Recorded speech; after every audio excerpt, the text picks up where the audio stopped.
Hello guys, good evening. Welcome to my channel creative home.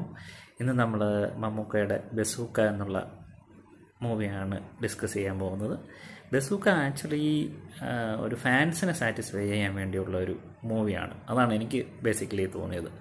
ഒരു ഫാൻസിന് വേണ്ടിയുള്ള എല്ലാ ഘടകങ്ങളും അതിനുണ്ട്. മമ്മൂക്ക ഫാൻസിന് വേണ്ടിയുള്ള എല്ലാ ഘടകങ്ങളും അതിലുണ്ട്. അപ്പിയറൻസ് ആയാലും കോസ്റ്റ്യൂംസ് ആയാലും എല്ലാം okay. If you are a Mammookka fan then you will like that movie. അതാണ് അതിൻ്റെ ഒറ്റ വാക്കിലുള്ള നിർവചനം.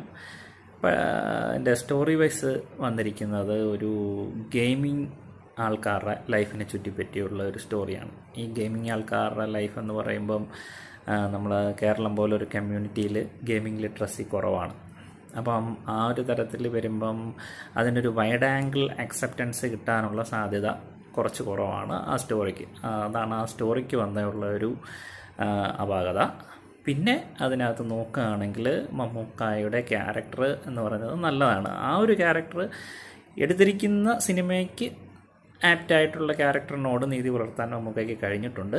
പക്ഷേ പ്രശ്നമെന്ന് പറയുന്നത് മമ്മൂക്കയുടെ ഒരു സ്ട്രോങ് ഏരിയയിലോട്ട് ഒന്നും എത്തിപ്പെട്ടിട്ടില്ല ഈ സിനിമയിലെ ക്യാരക്ടർ.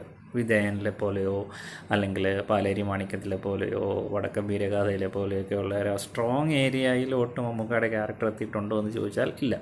ബട്ട് ഈ ഒരു ആസ്പെക്റ്റിൽ, ഗെയിമിംഗ് ആസ്പെക്റ്റിൽ ആ ഒരു ക്യാരക്ടറിനോട് മമ്മൂക്ക നന്നായിട്ട് നീതി പുലർത്തിയിട്ടുണ്ട്. അപ്പോൾ നിങ്ങളൊരു മമ്മൂക്ക ഫാനാണെങ്കിൽ നിങ്ങൾക്ക് തീർച്ചയായും ഈ പടം ഇഷ്ടപ്പെട്ടിരിക്കും. പോവുക, കാണുക, ഷോ എൻജോയ് ചെയ്യുക. Thank you.